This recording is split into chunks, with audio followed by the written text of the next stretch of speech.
Two of us. Gods be damned. With that parasite in his brain, Father could wreak untold havoc in the Absolute's name. Should Baldur's Gate fall to the Absolute, every one of the coast cities will be ripe for the plucking. We're not just fighting for our cure. We're fighting for my father. We're fighting for the Gate. We're fighting for all of Faerun.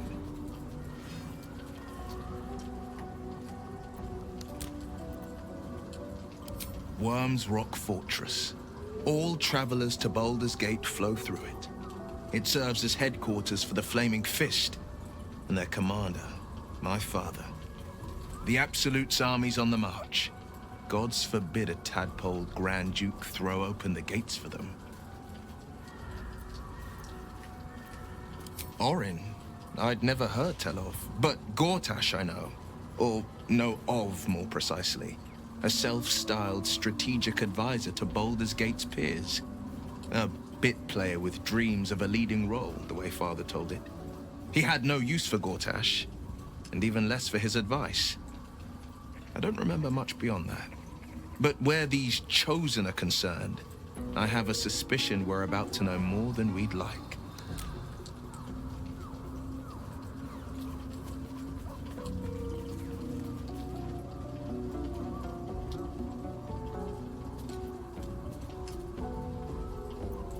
Yes, but first a question. If your home were under siege, what would you sacrifice to save it?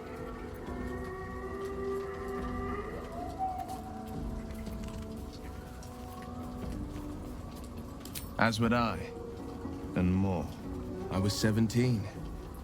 Father, older Ravengard, had just been named a Grand Duke, and was called away to Elturel to help settle a dispute. That's when the Cult of the Dragon made its move. The Cult of the Dragon, a fractured religion. Some believers hold that undead dragons will inherit the world. Others worship the dragon goddess Tiamat and intend to summon her to Faerun.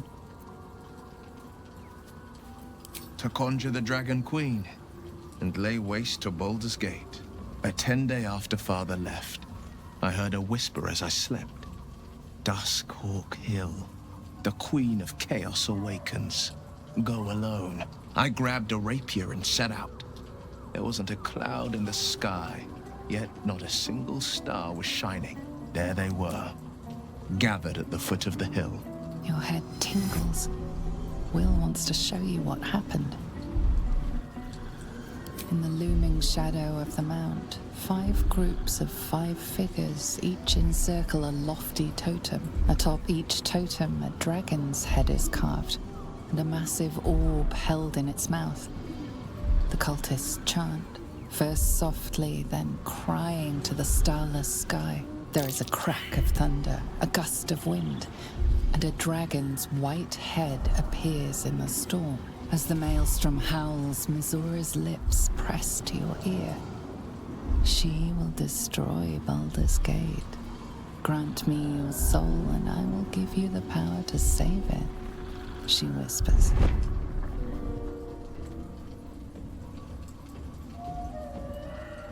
She read the terms while 2 devils stood witness, and I said yes. 1 soul for 1 city.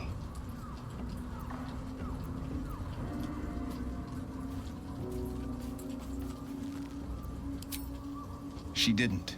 She came on order of her mistress, Zariel. Tiamat made a play for power. Zariel had other plans. That was the most Mizora's ever said. All that mattered was that she got her prize. Another pet added to her warlock menagerie.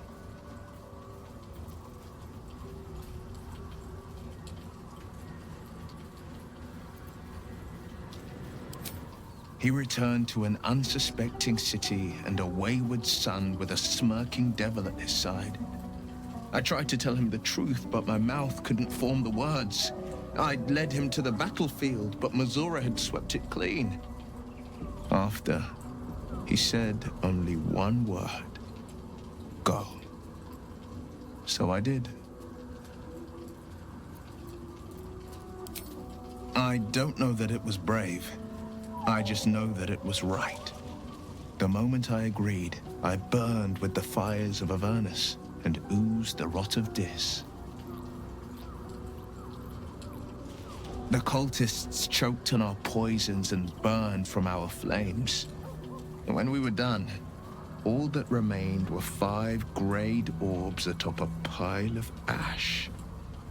My soul was bound, and my lips were sealed.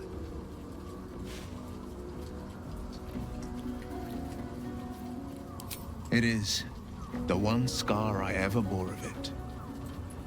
Mizora replaced it with a sending stone. She uses it to track my location and speak from a distance. I could flee to the spine of the world or the depths of the lower dark and still never shake her. I understand.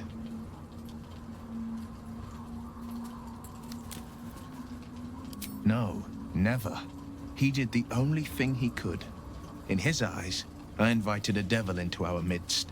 I was a fool at best, a traitor at worst, and Grand Duke Ravengard suffers neither.